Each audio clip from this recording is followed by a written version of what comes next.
සුබ දවසක්. ඉතින් සුපුරුදු පරිදි අලුත් වීඩියෝ එකක් ඔයගොල්ලෝ හම්බෙන්න ආවා. ඉතින් අද යන්නේ අපේ පරිසර පද්ධතිය තුළ අපේ අපට පරිසරය තුළ අපේ ඇසට ගැටෙන අපි හඳුනා ගන්න පුළුවන්, හඳුනා නොගන්න පුළුවන්, දන්න පැලෑටි වෙන්න පුළුවන්, නොදන්න පැලෑටි වෙන්න පුළුවන්, ඒ වගේ තමත් වටිනා ඖෂධීය පැලෑටි වෙන්න පුළුවන්. ඉතින් අපි ඒ වගේ පැලෑටි ටිකක් අපි මේ පරිසරයේ ඇවිදිලා නැත්නම් ගෙවත්ත වටේ ඇවිදලා හඳුනා ගනිමු මේ වගේ පැලෑටි තියෙනවද කියලා. ඉතින් වීඩියෝ එකත් එක්ක රැඳිලා ඉන්න අපි ගිහින් බලමු මොනවද අපේ ගෙවත්තේ හෝ අපේ අවට පරිසරයේ දැක ගන්න තියෙන වටිනාකමින් වැඩි ඖෂධීය ගුණ ඇති අපේ ජීවිතයට වැදගත් වෙන මේ පැලෑටි. මෙන්න දැන් මට හම්බුණා ගෙවත්තේ, මගේ ගෙවත්තේ පිටිපස්සේ කැලේ වැවිලා තිබුණා. ඉතින් අර ගෙවතු වගාවත් කරේ නෑනේ මේ දවස් මිසක් කැලේ වැවිලා වැස්සත් එක්ක. ඉතින් මෙන්න මේ වගේ පැලයක්. දැන් ඔයගොල්ලෝ හිතන්නේ නැද්ද මේ තනකොළ පැලයක් කියලා? මේ තනකොළ නෙමෙයි. මේ ඇවිල්ලා බැලතන. ඊටාත්ම ඖෂධීය පැලයක්. මම මේ සම්බන්ධයෙන් වීඩියෝ එකක් කරලා තියෙනවා. මම ලින්ක් එක දාන්න.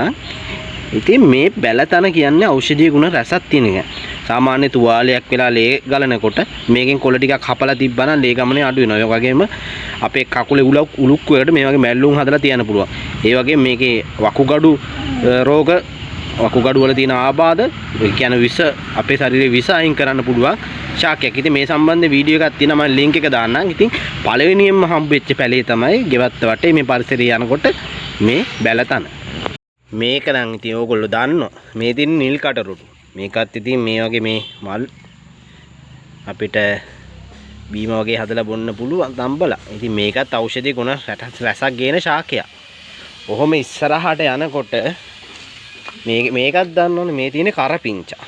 කරපිංචාත් ඒවා හොඳ අපේ කොලෙස්ටරෝල් එහෙම ඇඟේ තියෙන කොලෙස්ටරෝල් එහෙම අඩු කරන්න. ඒකේ ලුණු මීස වගේ හදලා කන්න පුළුවන්. කැඳ බොන්න පුළුවන්. ඉතින් වටින ශාකයක්. මේ තියෙන්නේ ගොඩ කදුරු. කදුරු ශාක දෙකක් තියෙනවා, වෙල් කදුරු කියලා.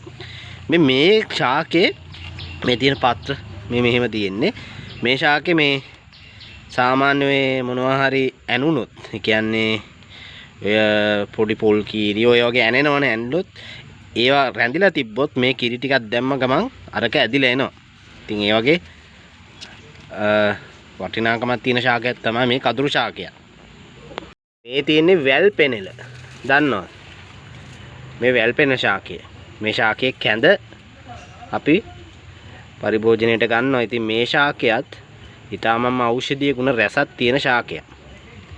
ඉතින් මේවා සමහර අය දන්නවා, සමහර අය දන්නේ නැති වෙන්න පුළුවන්. ඉතින් මේ වීඩියෝ එක බැලුවට පස්සේ ඕගොල්ලන්ට මේවා පරිභෝජනයට ගන්න පුළුවන්. මේවා කැඳ හදලා බොනවා. මේවා අරගෙන කොටලා බෙන්ඩ කරලා ඒක ඉස්ම අරගෙන කැඳ හදලා බොනවා. ආගත්තේ දැත්ත. දැත්ත කියන්නේ ඊටාත්ම ඖෂධීය ශාකයක්. සාමාන්‍ය කැඩුම් බිඳුම් වෙදකමේදී මේ දැත්ත යොදා ගන්නවා. දැත්ත කොළ මේ බලන්න පත්‍රේ නිකන් තියෙන වටේ දැත්ත වගේ නිසා මේකට දැත්ත කියලා කියනවා. මේ තියෙන දැත්ත ශාකයේ කැඩුම් බිඳුම් වෙදකමට භාවිතා කරන ශාකයක්. නන කුඩුම්බි. මේ තියෙන හොඬ කුඩුම්බි ශාකය. මේ ශාකයත් කැඳ ලෙස භාවිතයට ගන්නවා. ඊටාත්ම ඖෂධීය ගුණ රසක් තියෙන ශාකයක් තමයි මේ මොණ්ඩ කුඩුම්බිය. ගොඩක් කෙවුව මේ ශාකය මෙහෙන්දට වඳ වෙලා ගියා. මේකත් හොඳ ඖෂධීය ශාකයක්. බලන්න මේ පත්‍ර පිහිටලා තියෙන විදිය. මේ කියන්නේ බැවිල. බැවිල කියන්නේ හොඳ ඖෂධීය ශාකයක්. මේ කොටක් ආයුර්වේදයේදී සිංහල වෙදකමේදී මේ බැවිල ශාකයත් භාවිතා කරනවා.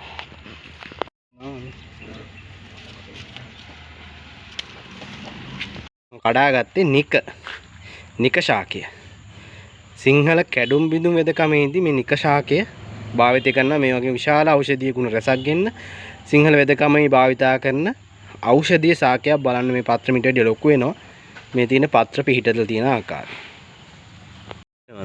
මේ කියන්නේ තෙඹු ශාකය. කඩලා ගමු. මේ දැල්ල මේ අපට මැල්ලුම් වගේ හදලා කන්න පුළුවන්. මේ කැඳ වලටත් ගන්නවා. අපේ ශරීරයේ තියෙන සීනි මට්ටම් පාලනය කරන්න මේක ඉතාමත්ම හොඳ ඖෂධීය ශාකයක්. මේක නම් ඉතින් දන්නවා. මේ තියෙන්නේ හතුරු මුරුංගා. මේකත් ඖෂධීය ගුණ රසක් තියෙන ශාකයක්. ඉතින් අපේ රටෙත් මේ තියෙන්නේ මේ කතුරු මුංග සුදු මල හැදෙන කතුරු මුංග. ගොඩක්ම ආයුර්වේදයේ භාවිතා කරන්නේ මේ සුදු මල හැදෙන කතුරු මුංග එක තමයි. ඊටාත්ම ඖෂධීය ගුණ රැසක් තියෙන ශාකයක් තමයි ගොඩක් අය දන්නවා මේ ශාකේ සම්බන්ධයෙන් නම්. ඉතින් මේ වගේ ඖෂධීය ගුණ රැසක් තියෙන දන්න නොහොදුන ශාක රැසක් මම මේ වීඩියෝ එකෙන් ගෙනාවා. ඉතින් තවත් මේ වගේ ශාක සම්බන්ධ වීඩියෝ එකක් මම ගෙන්න බලාපොරොත්තු වෙනවා. ඉතින් මං හිතනවා ඔබට මේක වැදගත්කම ඇති. ඔබේ දූ දරුවන්ටත් මේවා පෙන්වන්න. මොකෝ අපි අවට සැරිසරන පරිසරය තුල අපිට නෙත ගැටෙන අපි නොදන්න දන්න ඖෂධීය ගුණ රසක් තියෙන ශාක තියෙනවා. සමහර ශාක අපි දන්නවා දැකලා තියෙනවා. හැබැයි මේකේ තියෙන ඖෂධීය වටිනාකම දන්නේ නැහැ. මේක ඖෂධීය රාකයක්ද කියලා දන්නේ නැහැ. ඉතින් මම හිතනවා අද යම් කිසි දැනුමක් ඕගොල්ලෝ මගේ වීඩියෝ එකෙන් ලබා ගන්න ඇති. මේ ඉතින් මේ වගේ වටින වීඩියෝ එකක් ආයෙත් ගෙන බලාපොරොත්තු වෙනවා. මේ වගේම ඖෂධීය ශාක සම්බන්ධයෙන් ඒ වගේම අපේ පරිසරය තුල අපේ අවට පරිසරය තුල අපේ නෙත ගැටෙන නොහොතුන දන්නේ නැති ඖෂධීය ශාක බොහොමයක් තියෙනවා. ඉතින් මම උනත් දන්නේ නැති දේවල් තියෙනවා. ඉතින් මමත් මේ සම්බන්ධයෙන් ගවේෂණයක් පරීක්ෂණයක් කරනවා. ඉතින් ඒ වගේම මේ වගේ වීඩියෝ එකක් ගේන්න බලාපොරොත්තු වෙනවා. ඉතින් ගිහින් එන්න සුබ දවසක් හැමෝටම කියනවා. ඉතින් වසෙන් විසෙන් තොර ආහාරයට පාර කියන මගේ YouTube channel නාලිකාව සැක රැඳී සිටින්න. වීඩියෝ එක හොඳ නම් like එකක් දාන්න, comment එකක් දාන්න, යාළුවෝ අතර වීඩියෝ එක share කරන්න, අනිවාර්යයෙන්ම channel එක subscribe කරන්න. ඉතින් ගිහින් එන්න සුබ දවසක්.